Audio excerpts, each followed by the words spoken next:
자, 이번 시간은 369페이지예요. 매매 효력이죠. 자, 매매 효력에 기본적 매매가 이루어지면 기본적으로요, 매도인은 재산권 이전할 의무와 자기가 점유하고 있던 그 매매 목적물을 인도해 줄 의무, 이 두 가지가 기본으로 생기죠. 그리고 그 반대로 매수인은 약속한 대금을 지급할 의무가 생기죠. 이 세 가지가 각각 매도인과 매수인 사이에 기본적 의무예요. 자, 먼저 매도인의 재산권 이전 의무는요, 매매 계약 당시에 있었던 재산권을, 완전한 재산권을 이전해 주면 되겠죠. 그래서 370페이지에 가보면 제일 위에 기억 동그라미 보세요. 매도인은 매수인에게 재산권 이전에 필요한 모든 행위를 하여야 한다 그랬죠. 이때 재산권은 매매 계약 당시에 당사자가 약정한 내용대로의 재산권의 모습을 만들어서 그대로 이전해 줄 의무입니다. 의미가, 그죠? 자, 그렇게 하면 되겠고, 자, 그 밑에 370페이지에 제일 밑에 보세요. 과실 수취권이 있죠. 이 매매 계약했을 때 매매 당시에 이 발생하는 목적물로부터 발생하는 과실, 매매 목적물로부터 발생한 이 과실, 열매. 이 과실은 누가 가져가야 되냐? 귀속 주체는 누구냐라는 것입니다. 자, 이거에 대해서는 논의가 다툼이 생길 수 있으니까 아예 민법 규정에다가요, 587조에다가 넣어놨어요. 과실은, 자, 371페이지 보시면 되죠. 과실은 이를 수취할 권리자에게 속하고 매매 계약에 있어서도 인도할 때까지 목적물을 인도 시까지 매도인이 가져가라, 이렇게 하고 있어요. 자, 귀속 주체요. 귀속 주체는 이렇게 했어요. 시점은 당의 매매 목적물을 인도할 때까지 매도인에게 귀속된다, 이렇게 하고 있어요. 여기 조심해야 될 게요, 인도시까지이지 매매 계약에서 이행하기로 한 이행기까지가 아니라는 걸 조심하셔야 돼요. 목적물을 현실적으로 인도해 줄 때까지를 말합니다. 그것이 여러분 교재 371페이지에 상단에 니은에 있어요.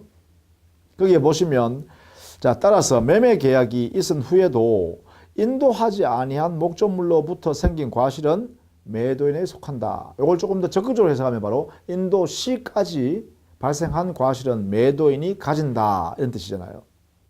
자, 이렇게 정리해 두시면 되겠습니다. 자, 그 다음 매수인의 의무는요, 그래, 제일 중요한 게 바로 대금 지급 의무죠. 이 대금 지급 시기는 언제예요? 대금 지급 시기는, 그래요, 물건을 인도해 주는 그 장소에서 대금을 지급해 주면 될 것이고, 다만 이행기가 매도인이나 매수인의 의무에 한 곳에만 정해져 있다면, 한쪽에만 정해져 있다면 상대방의 이행기도 동일한 것으로 추정합니다. 왜냐하면 동시행 관계니까. 그렇죠. 자, 그 다음에 대금의 지급 장소는 물건을 인도해 주는 그 장소에서 대금을 지급하면 되죠. 이것도 역시 동시이행 관계이기 때문에 그렇죠. 자, 372페이지예요. 제일 위에 보면 리얼이에요. 대금을 만약에 대금 지급 시기가 됐음에도 불구하고 지급하지 않는다면 거기는 이자를 붙여서 지급해야겠죠. 당연히, 그죠. 자, 만약에 말이죠, 매도인으로부터 매매 목적물을 인도받았다면 인도받은 매수인은 대금을 지급하지 않았다라고 하면 인도받을 때 대금을 지급해야 되는데, 인도받고도 대금을 지급하지 않았다면 이 대금은 이자가 발생하겠죠. 그때부터, 그죠? 이자를 붙여서 그래 지급해야 되겠죠. 자, 이런 내용입니다. 다만 거기에 미험에 대금 지급 거절권이 매수인에게 생기는 경우도 있어요. 그게 뭐냐면 588조에 보시면 있습니다. 조문 588조. 매매 목적물에 대하여 권리를 주장하는 제3자가 나타났어요. 그러면 매도인이 당의 매매 목적물을 인도해서 매수인한테 넘겨주더라도 만약에 제3자가 자기 소유물이라고 주장하고 있는데, 그것이 만약에 이 진짜 제3자가 소유자가 확정돼 버리면 이 매수인은 자기가 가지고 있는 물건을 돌려줘야 되잖아요. 이러한 위험이 지금 현재 존재하고 있다는 것이죠. 이럴 때는 매수인은 그 소유권을 취득할 수 없는 범위까지 해당되는 범위에서는 대금을 지급 못하겠다라는 거절권이 인정된다는 것이죠. 그래서 거기에 하단에 B 동그라미 보실래요? B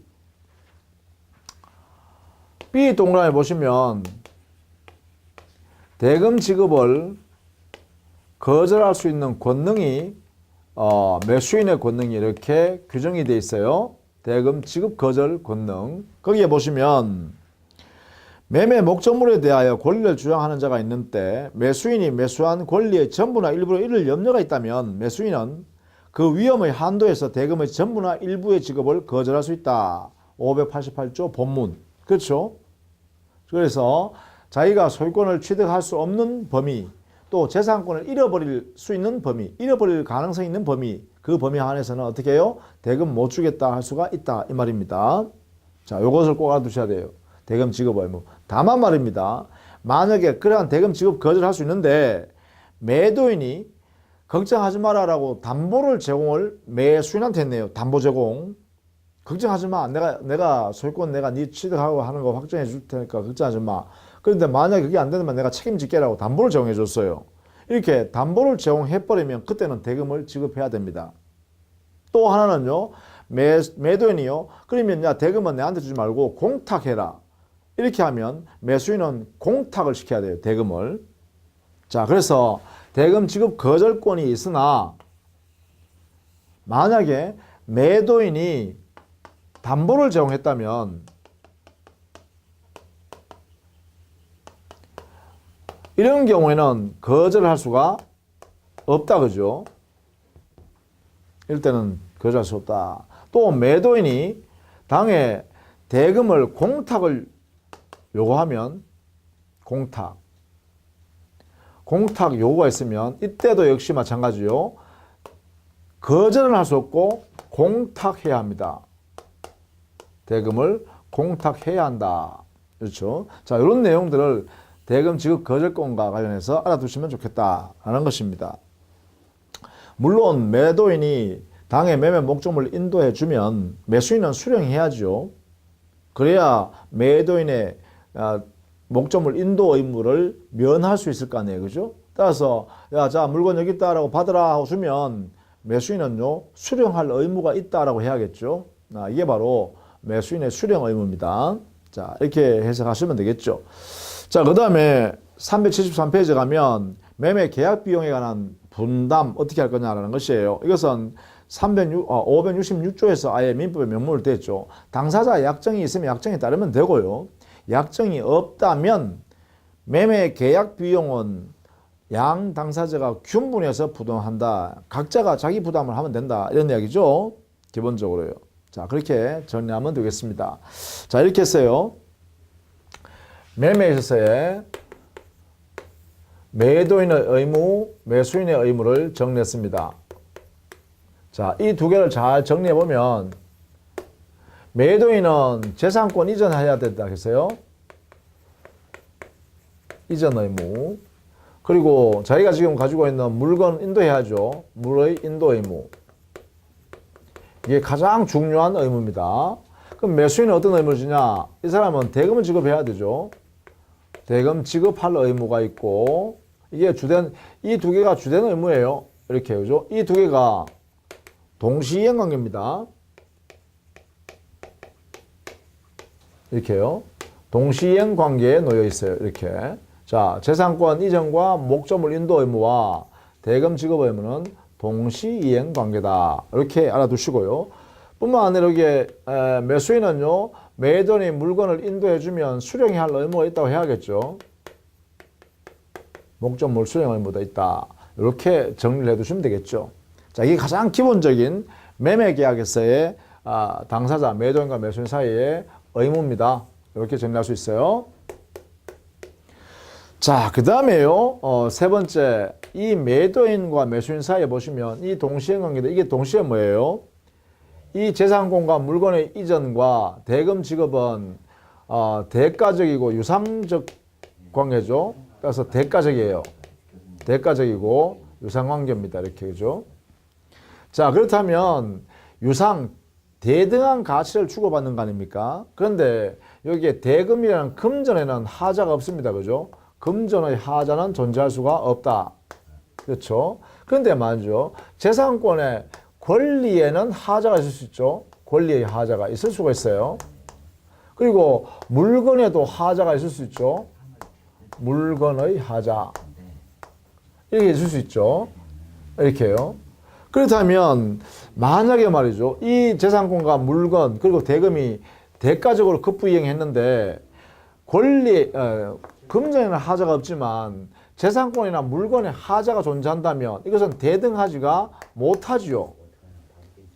대등하지가 못하니까 이때는 이 하자에 대해서는 여기에 있는 매도인이 책임을 져줘야 되겠죠. 책임.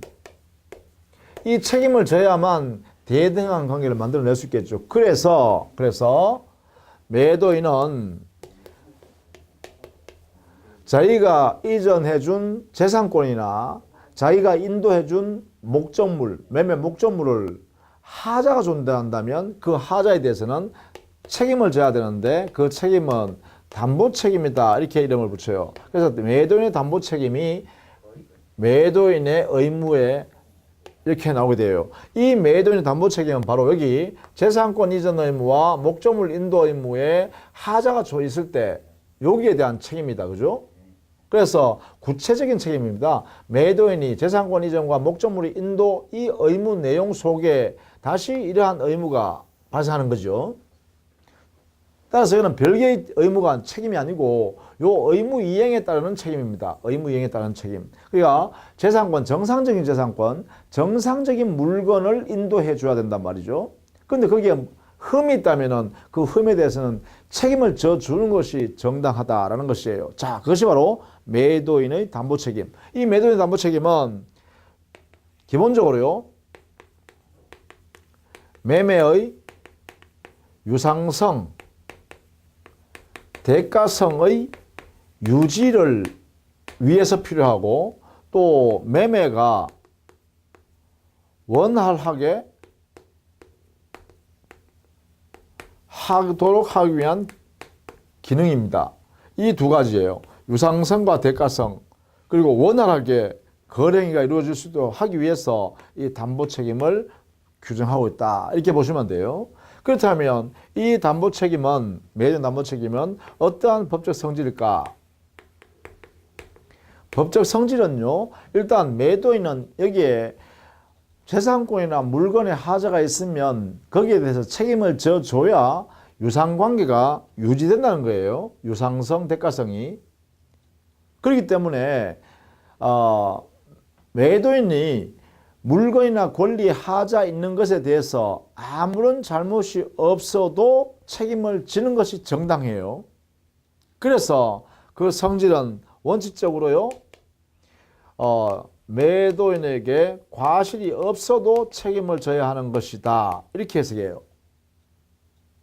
그래야 정당한 거예요. 그래야 유상성이 유지되죠. 그래서 무과실 책임이다. 두 번째는요. 무과실 책임의 내용이 무거워질 수 있으니까 우리 민법에서 미리 법에 정해져 있는 대로 책임을 져라 해서 법정 책임으로 규정하고 있어요. 민법에 그 책임 정도를 정해놨어요. 이렇게요. 그래서 민법상의 매도인의 담보 책임의 이 성격은 이 두 가지 성격이 가장 기본입니다.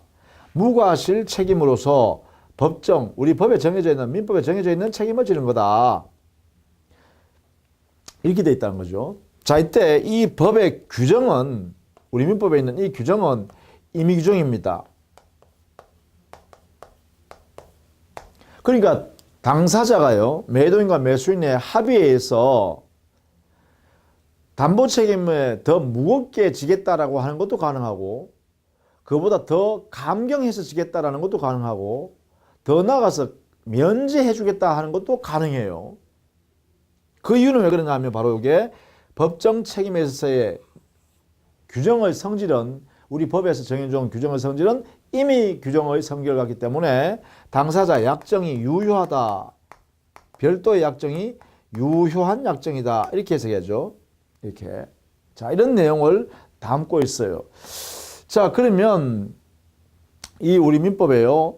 이 내용이 법에 정해져 있는 내용을 이렇게 책임의 내용을 보면 개괄적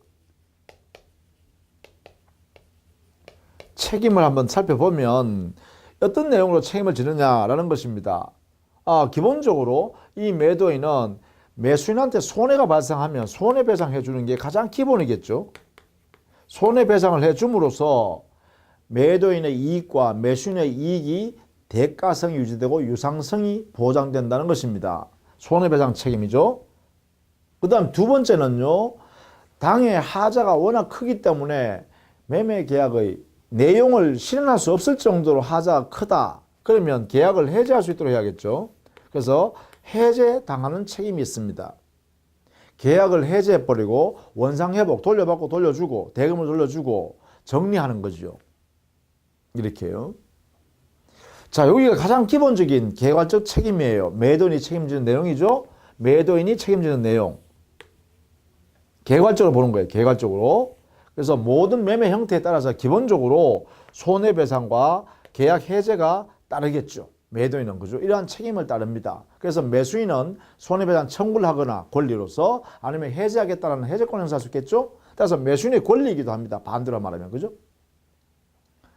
자, 그 이후에는요, 매매 형태에 따라서 적당한 법정 책임을 만들어 놨는데, 예컨대 대금을 감액할 수 있는 권리가 매수인한테 인정하는 거예요. 즉, 매매 계약의 내용의 흠결 하자가 비율을 정할 정도로 하자를 정할 수 있다면, 하자를 비율로 정할 수 있다면, 대금 지급 내용도 그 비율별로 줄일 수 있겠죠. 그래서 대금 감액을 인정하자라는 것이에요. 이것을 인정해 주자. 또 경우에 따라서는 만약에 매수인이 매도인의 채무를 매도인이 다른 사람한테 짊어지고 있는 채무를 매수인이 권리 취득하기 위해서 매도인 채무를 대신 변제했다. 대신 자기 재산으로 이게 자기 재산을 끄집어내서 변제해줬다라고 하면 이때 매수인은 매도인한테 야, 내 호주머니에 나갔던 모든 재산 있잖니. 그 재산을 정리해서 비용으로 다 줘. 이렇게 할 수 있는 권리를 매수인한테 인정하면 되겠죠. 이걸 우리가 말하냐. 출제비 상환 청구라 그래요. 출제 비용 상환을 청구할 수 있다. 돌려달라 할 수 있다는 거죠. 이렇게. 그래서 자기 호주머니에서 나간 재산 그것을 비용으로 다 정리해서 돌려주라 라고 할 수 있는 권리관계를 인정하자는 거죠. 채무자, 즉 매수인이 매도인의 채무를 대신 변제한 거란 말이죠. 그러니까 이렇게 인정하자는 거죠. 그 다음에는요. 매매 목적물이란 것이 종류, 수량이 똑같은 게 많아요. 그런데 그 목적물을 매도인이 매수인한테 넘겨줬는데 그 넘겨준 목적물에 하자가 있더란 거예요. 그렇다면 똑같은 물건이 많으니까 매도인아 다른 거 줘 할 수 있도록 해주라는 거죠. 지금 너가 나한테 넘겨준 물건은 하자가 있어서 못 쓰니까 이거는 네가 가져가고 다른 물건 똑같은 거 있으니까 그 제대로 된 물건 줘라 할 수 있는 권리를 인정해 줘야겠죠. 그렇게 함으로써 매매계약을 실현하자는 것이죠. 이걸 뭐라하냐. 그런 것을 우리는 완전한 물건의 급부를 청구한다. 이렇게 하죠. 완전물 급부 청구라 그럽니다. 이런 내용이 있을 수 있다는 거죠. 그래서 우리 민법에는요. 이런 내용으로 매도인 담보 책임을 이렇게 만들어 놓고 결국은 이것은 매수인한테는 권리입니다. 그죠? 매도인 담보 책임이라는 것은 결국은 매수인의 권리를 행사할 수 있도록 이것을 인정하는 거죠. 그 권리가 뭐냐? 바로 이거 있어요. 그죠? 손해배상 청구권, 계약 해제권, 대금 감액 청구권, 출제비 상환 청구권, 완전물 급부 청구권 이런 형태로 나타난 거죠. 그 중에서 가장 기본은 손해배상 청구권과 계약 해제권이다 이 말이죠. 다만 계약 해제는 아무 데나 행사할 수 있는 것이 아니라 당의 매매 목적인 권리의 하자가 또는 물건의 하자가 워낙 크기 때문에 매매 목적을 달성할 수 없을 정도이다라고 할 때만 계약 해제 인정해요. 그 이외에는 원칙적으로 뭐예요? 손해배상 청구권으로 행사해야죠. 그래서 가장 기본은 손해배상 청구권. 이걸로 해결할 수 없을 만큼의 하자가 존재하면 계약 해제권 이렇게 되겠죠. 나머지 대금 감액 청구나 출제비 상환이나 또는 그 완전물 급부라든지 이런 것들은 매매 형태에 따라서 이것들과 함께 추가해서 넣는다는 거죠. 이렇게. 자, 이런 내용이 매도인의 담보 책임이다라는 것이죠. 자, 이런 내용으로 정리를 좀 해두시고 우리 교재 한번 볼까요? 자, 373페이지에 보면 그다음 매도인 담보 책임의 의의 보세요. 거기에 보시면 매매 첫 번째 줄입니다. 매매 목적물인 권리 또는 물건의 하자, 즉 흠이 있는 경우 매도인이 매수인에 대하여 부담하는 책임이다. 이해났죠? 자, 이 책임의 법적 성질은 동그라미 2번에서 나왔죠. 자, 민법에 정해놓은 법정 책임으로서 그 유상성이라든지 거래 원한을 보호하기 위해서 만든 법정 책임이다. 이 법정 책임의 내용은 매도인이 잘잘못을 따지지 않고 이 내용, 법에 정해져 있는 대로 책임을 지라는 것이기 때문에 무과실 책임이라고 한다. 이렇게 해결해야겠죠. 자, 이게 가장 기본입니다. 가장 기본. 자, 그 다음에요.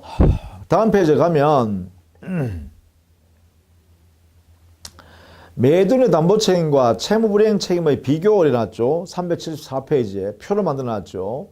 매도인의 담보 책임은 매도인의 고의 과실 등 귀책 사유를 요하지 않는다. 즉 무과실 책임으로 규정했다 했죠.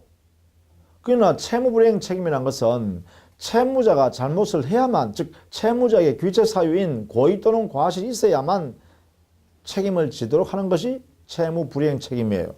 이런 면에서 두 개는 차이가 크죠. 자, 그 다음에요. 375페이지에 가면 담보책임 면제특약 일어났죠. 즉 담보책임의 내용을 변경하거나 없애버릴 수도 있다 이 말이에요. 당사 약정에서. 왜 그러냐? 바로 여기는 니은 동그라미 바로 이것 때문에 그렇죠. 담보책임에 관한 규정은 임의 규정이다. 임의 규정이니까 당사자가 약정을 다르게 하더라도 유효하다 이 말이죠. 민법에 다르게 하더라도 유효하다. 그래서 담보책임을 가중약정해도 좋고 감경약정해도 좋고 경우에 따라서는 면제약정도 가능하다. 그러나 매도인이 말이죠. 자기 책임을 면하기 위해서 이런 약정은 신의 측에 반하기 때문에 무효가 되는 경우도 있어요. 예컨대 매도인이요. 매수인한테 재산권을 팔기로 매매계약을 하면서 내가 너한테 안 팔고 다른 사람에 팔아먹어도 나는 책임 안 진다. 이런 약정한다는 것은 신의 성실에 반하지요. 난 너한테 담보 책임 안 진다. 이런 약정은 무효다는 것이죠. 자, 그것이 바로 여러분 교재예요. 정리해 둔 것입니다. 자, 거기에 584조에 보면 담보책임 면제특약 일어났죠. 자, 그 조문을 보시면 매도인은 전 15조, 그러니까 584조 위에 있는 15개 조문 이런 거예요.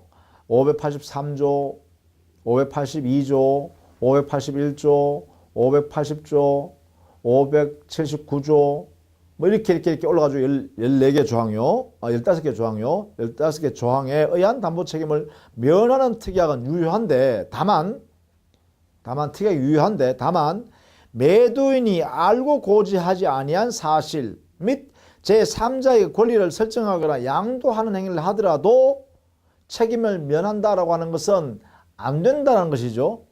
그럴 경우에 책임을 면하지는 못한다 해놨어요. 이거는 바로 신의 측에 반하기 때문에 그러한 면제특약은 무효다 이 말입니다. 자, 그렇게 정리를 해주시면 좋겠습니다. 자, 그러면 576페이지에 갔어요. 구체적으로 여기에 있는 매도인의 담보책임 유형을 정리를 해보면 다음과 같은 내용으로 정리할 수 있어요. 자, 매도인의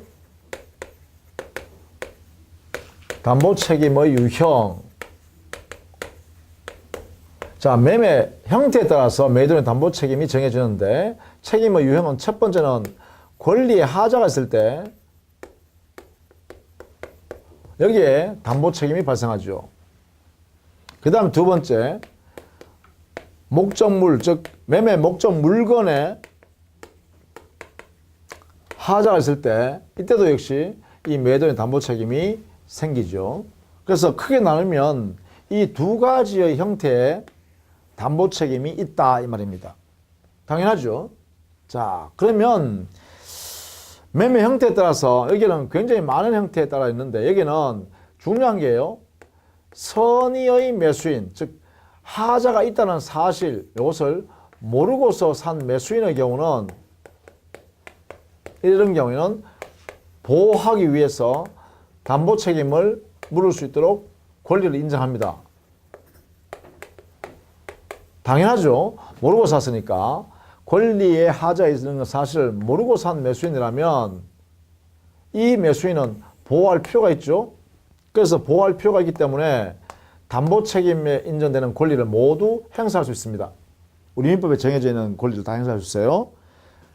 자, 그런데요. 만약에 악의의 매수인이면 어떻게 될까요?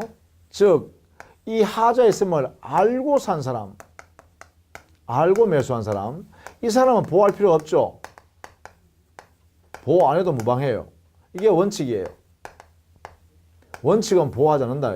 그러니까 이 보호하지 않는다는 의미는 매도인에게 일정한 담보 책임을 절하라고 권리를 행사할 수 없다. 권리 인정하지 않겠다는 거죠. 매수인은 권리 행사 못한다 이 말이야. 어떤 권리? 이런 권리 행사 못한다는 거죠. 이런 권리들을 행사 못하겠다는 거예요. 이렇게. 의미입니다. 의미. 자, 이걸 전체를 이해해 두셔야 돼요. 즉 매수할 당시에 매매 계약할 당시에 매매 계약에 의한 재산권에 하자 있다는 사실을 모르고 매수한 사람이라면 이러한 권리를 다 행사할 수 있도록 인정해야죠. 우리 민법에 정해져 있는 권리를 전부 행사할 수 있다. 이렇게 행사해 주면 안 돼요. 그런데 매매 계약할 당시에 그 권리, 매매 목적 권리에 하자 있다는 사실을 알면서 샀다면 악의 매수인이죠. 알면서 산 매수인이라면 이 권리 인정할 필요가 없죠. 왜요? 손해 발생하지 않도록 스스로 대책을 세웠을 것이고 만약에 계약 매매 목적을 달성할 수 없는 하자라는 걸 알았다면 계약을 안 하기 때문에 해지할 필요도 없죠. 이런 내용을 인정할 필요가 없다는 것입니다. 기본적으로. 그런데도 불구하고 우리 민법이 특정의 매매 형태에 따라서는 알고 매수한 악의의 매수인일지라도 일정한 담보 책임으로서의 권리를 행사할 수 있도록 한 예외가 있습니다. 그 예외가 이거예요. 즉 악의의 매수인임에도 불구하고 담보 책임을 추궁할 수 있는 매도인의 담보 책임이 인정되는 경우가 있어요.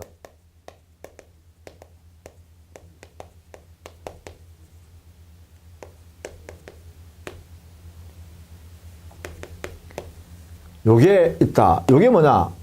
예외입니다. 예외. 권리에 하자가 있음을 뻔히 알면서 매수한 사람임에도 불구하고 특정의 매매 계약에서는 일정한 범위 안에서 매수인은 매도인에 대하여 책임을 물을 수 있는 권리를 행사할 수 있다. 정해줬어요. 자, 그걸 이제 지금부터 정리하려 합니다. 요것은 반드시요, 여러분이 숙지를 하셔야 됩니다. 우리 담보책임에서 시험에 나오면 이 매매 형태와 악의 매수인이 행사할 수 있는 담보책임의 권리, 이것을 시험에 냅니다. 자, 요거요. 요 부분에 대한 것입니다. 요 부분에 대한 것이죠. 요 부분이에요. 자, 여기는 세 가지 있어요.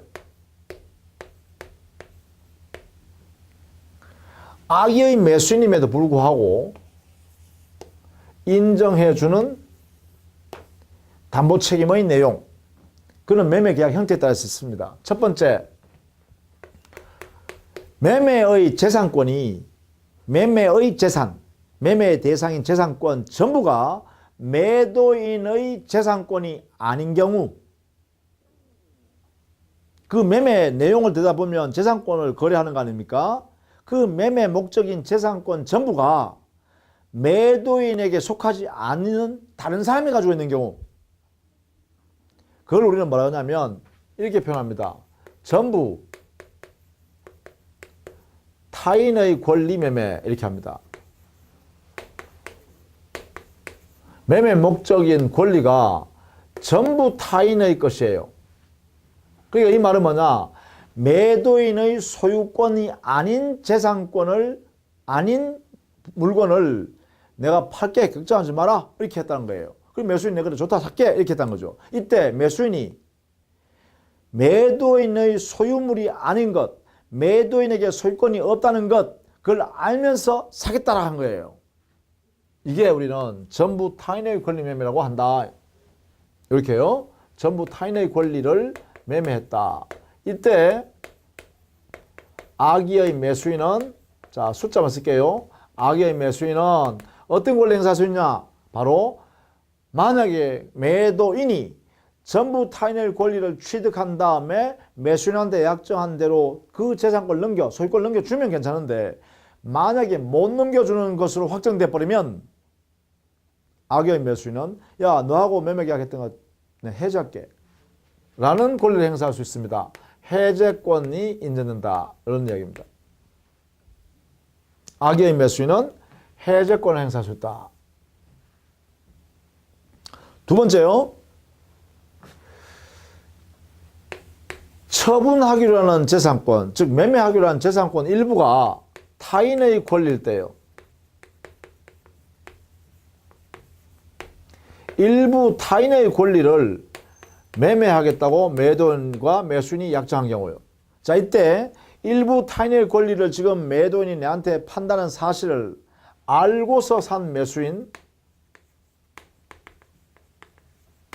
악의 매수인, 이 사람한테는요, 자, 그러고 나서 계약을 체결하고 나서 보니까 매도인이 그 일부 타인의 소유자한테 가서 일부분을 야, 그거 내한테 넘겨주라, 소유권 같이 팔아치우자, 그래 대금 나눠줄게, 이렇게 했는데도 불구하고 제3자가 소유권을 나는 일부를 못 팔겠다고, 못 넘긴다 라고 하면 결국은 일부 타인의 권리는 매매에서 매수인한테 넘겨줄 수 없죠.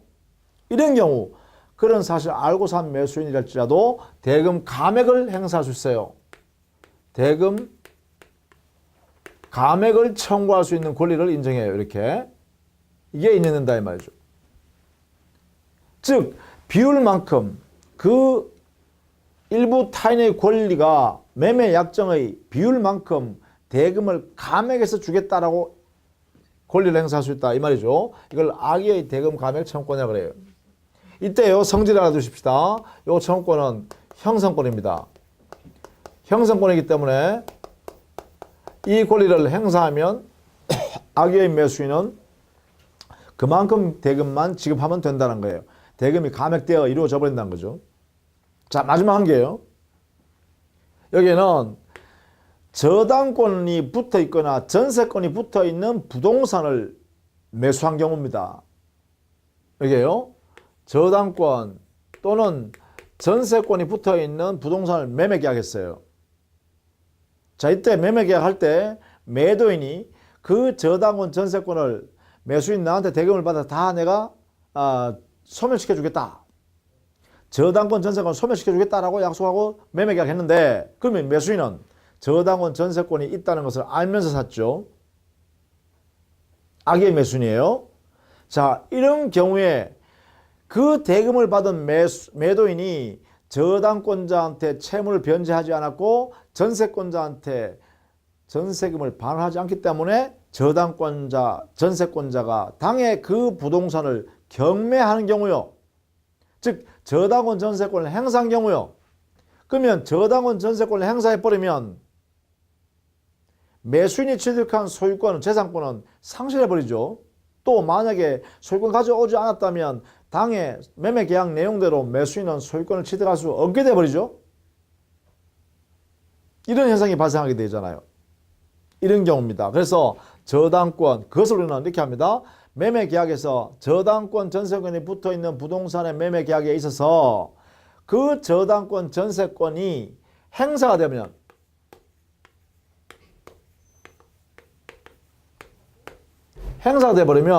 이때 저당권 전세권이 붙어있는 부동산이라는 사실을 알면서 매수한 사람일지라도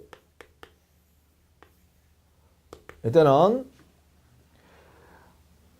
당해 매매 계약을 해제해버리고 매도인한테 손해배상을 청구할 수 있어요. 그래서 손해배상 청구와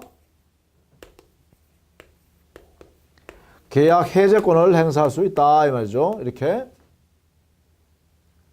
만약에 취득할 수 없게 됐으니까 또 취득한 권리는 소유권은 상실해 버리잖아요. 경매돼 버리니까. 또는 말입니다. 만약 이럴 수도 있잖아요. 매수인이 당해 매매 목적 권리를 반드시 취득해야 될 사항이 존재한다면 이 매수인이 매도인이 저당권자한테 변제할 채무나 전세권자한테 반환해줘야 할 전세금을 매수인이 대신 변제할 수 있죠. 대신 반환해 줄 수 있죠. 즉 매수인의 재산을 바로 매도인을 대신해서 변제해 볼 수 있다 이 말이에요. 이런 경우라면 그러면 이제 매수인은 자기가 취득한 소유권은 자기가 온전하게 보존할 수 있죠. 그러나 자기 호주머니에서 재산 나갔잖아요. 그 재산에 대해서는 비용을 다 합쳐서 매도인한테 반환을 청구해야겠죠. 이걸 뭐라 그러냐? 이것을 이름하여 출제 비용 상환 청구권이라고 합니다. 자, 이것을 행사하거나 이것을 행사할 수가 있습니다. 악의 매수인일지라도. 자, 이렇게요. 이렇게 행사하거나 이렇게 행사할 수 있어요. 그죠? 자, 이렇게 악의 매수는 이런 권리도 행사할 수 있다. 자, 이 세 가지가 바로 악의 매수인임에도 불구하고 매도인에게 이러한 내용의 권리를 행사할 수 있다는 것입니다. 요 세 가지 형태, 매매 형태, 그리고 악의 매수인이 행사할 수 있는 요 담보 책임의 형태, 이것은 반드시 이렇게 연결해서 여러분이 숙지를 해야 됩니다. 반드시요.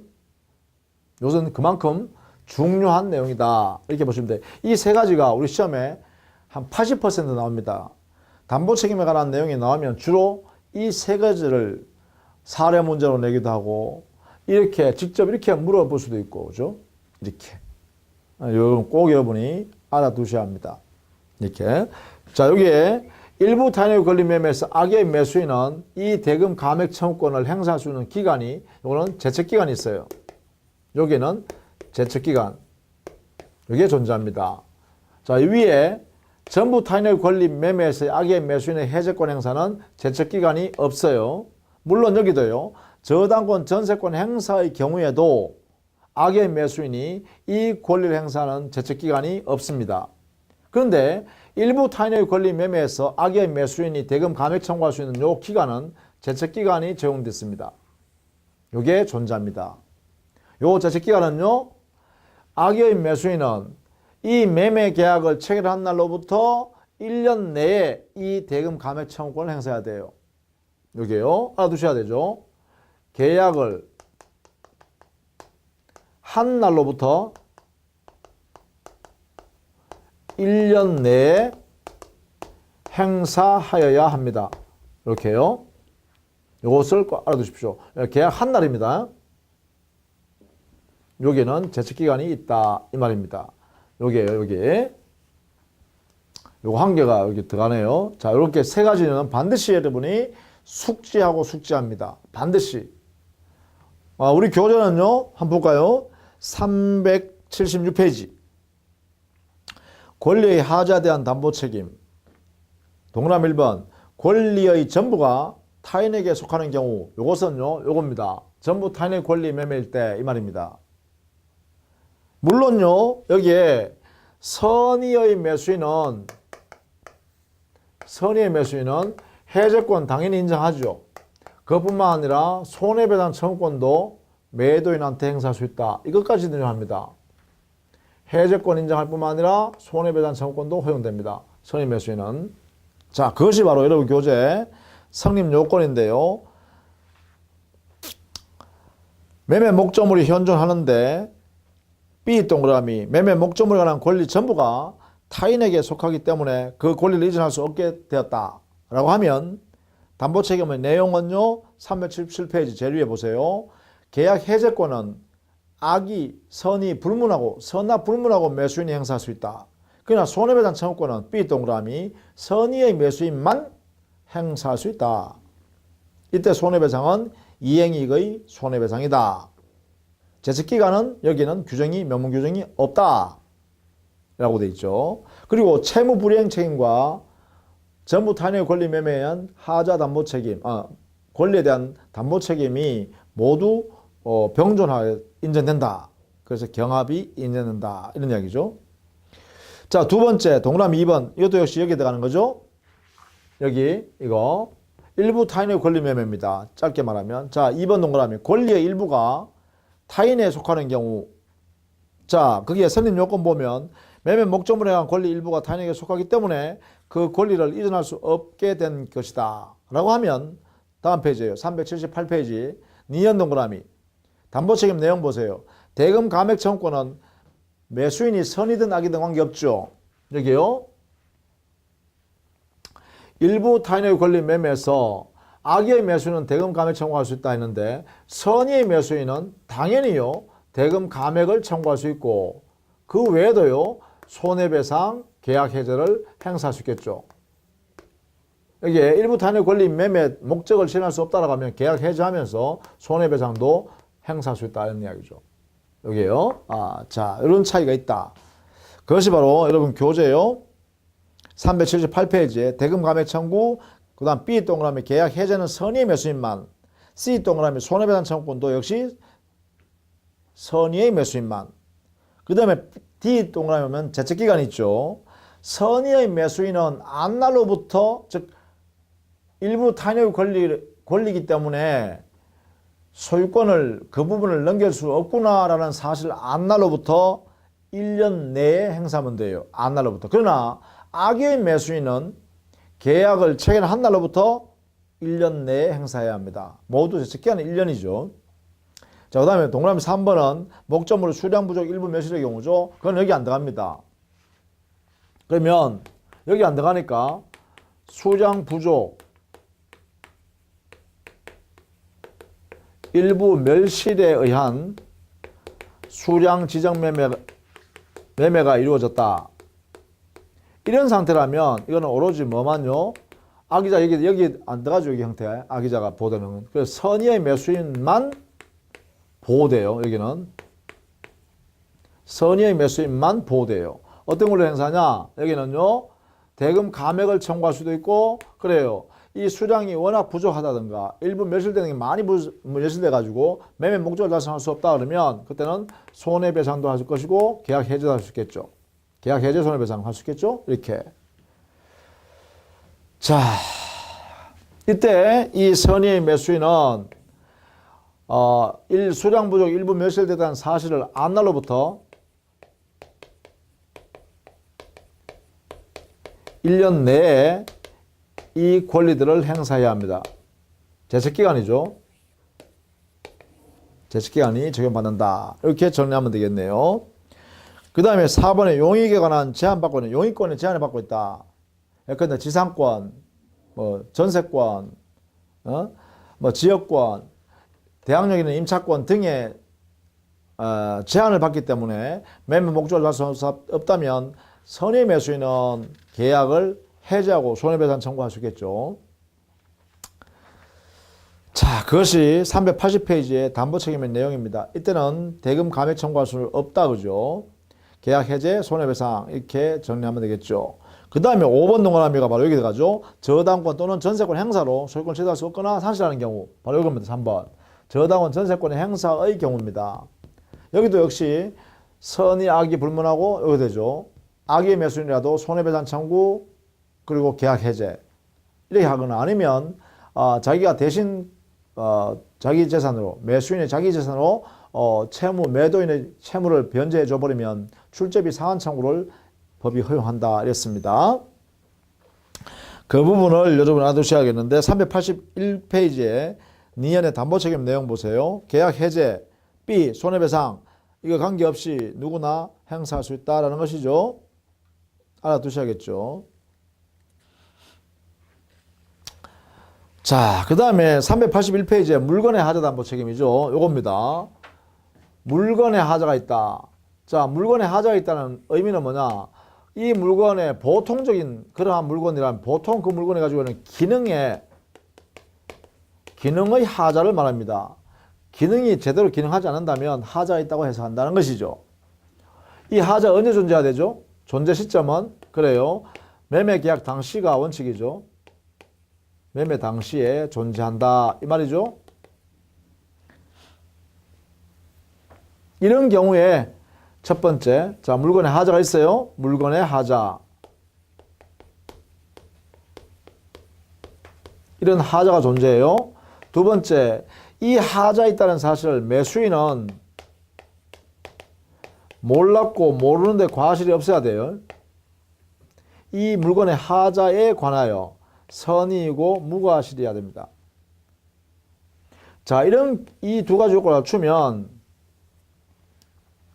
이 매수인은요, 자, 요 매수인이죠. 선의 무과실의 매수인은 이 말이죠. 매수인은 손해가 발생한 만큼 손해배상을 청구할 수 있어요. 그런데 손해배상 청구로 가지고 해결할 수 없을 만큼의 물건의 하자, 즉 매매 목적을 달성할 수 없는 정도의 목적물에 물건의 하자가 있으면 이때는 손해배상뿐만 아니라 계약 해제권도 행사할 수가 있겠죠. 이렇게요. 자, 이런 형태로 권리를 행사할 수 있을 것이다. 이렇게 되겠죠. 자, 이때요. 이 손해배상 청구권이나 계약 해제권은 제척기간을 적용을 받습니다. 이 제척기간요.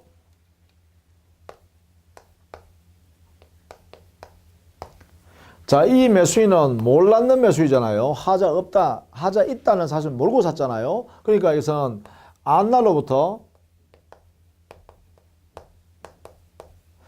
6개월 내, 6월 내에 이 권리를 행사해야 됩니다. 6월 내.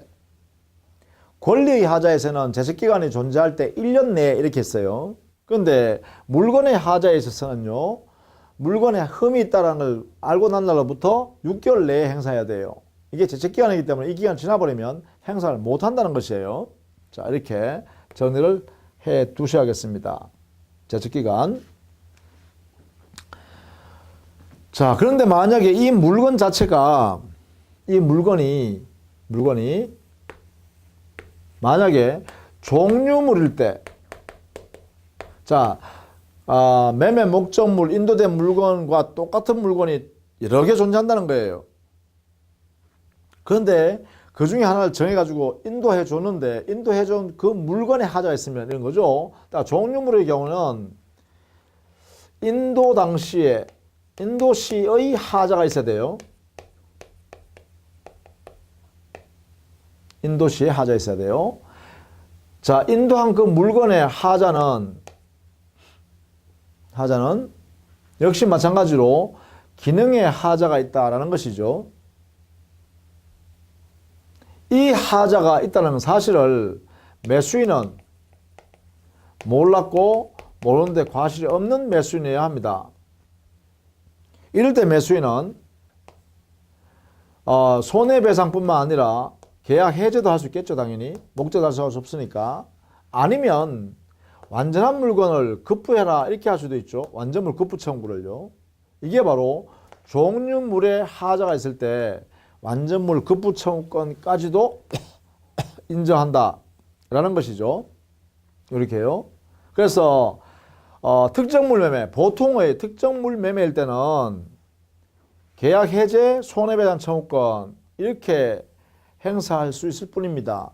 그러나 종류물 매매에 대해서 그 종류물을 특정해서 인도해 준 그 물건에 하자가 있을 때는 그 물건을 돌려주고 완전한 물건을 내놔라 하는 권리도 하나 더 추가된다 그죠? 이때요 매수인이요 손해배상, 계약 해제, 완전물 급부 청구권을 행사하는 기간도 마찬가지로 안날로부터 6개월 내에 행사해야 하는 제척기간을 적용을 받습니다. 이렇게요. 그래서 물건의 하자는 당의 물건이 보통 그러한 물건이라면 갖추어야 할 기능을 갖추지 못했다라고 하면 하자가 있다고 하고, 다만 매도인이요 품질 보증서를 만들어 가지고 내가 파는 이 물건은 기능이 이만큼 더 좋은 기능이 있다라고 했다면 그 기능까지 다 갖추어야 하자가 없는 것이 되겠죠. 자, 이때 매매 당시에 매수인은 그 물건에 하자 있다는 사실을 몰랐고 모르는데 과실이 없는 무과실이어야 그래야 담보 책임을 물을 수 있다 이런 이야기예요. 이때 물건의 하자에 의한 담보 책임의 내용으로서 권리는 제척기간이 앞날로부터 6개월 내에 행사해야 된다. 그러는 6개월로 아주 단축되어 있다는 것까지 정리해 두시면 되겠습니다. 자, 이렇게 해서요. 물건의 하자 담보 책임을 정리했는데 그것은 382페이지에 가시면 그 요건이 정리되어 있고 책임의 내용을 보시면 니은에 있죠. 계약 해제, 손해배상. 이때요. 계약 해제가 우선 원칙적으로 적용되는 것이 아니라 손해배상 청구권으로 원칙적으로 적용하고 그 하자 흠이 워낙 크기 때문에 매매 목적을 달성할 수 없을 때만 해제하고 손해배상을 청구할 수 있다. 이렇게 되는 겁니다. 자, 여기서 조심해야 될 게 한 게 있네요. 제일 밑에 382페이지 제일 밑에 보면 이 물건의 하자 담보 책임에 관한 규정은 C 동그라미 보세요. 경매에 있어서의 담보 책임에 적용할 것이냐 여부. 자, 여기에 물건의 하자에 대해서는요. 이 담보 책임 있죠. 이 담보 책임은 경매에 있어서의 적용을 하지 않겠다.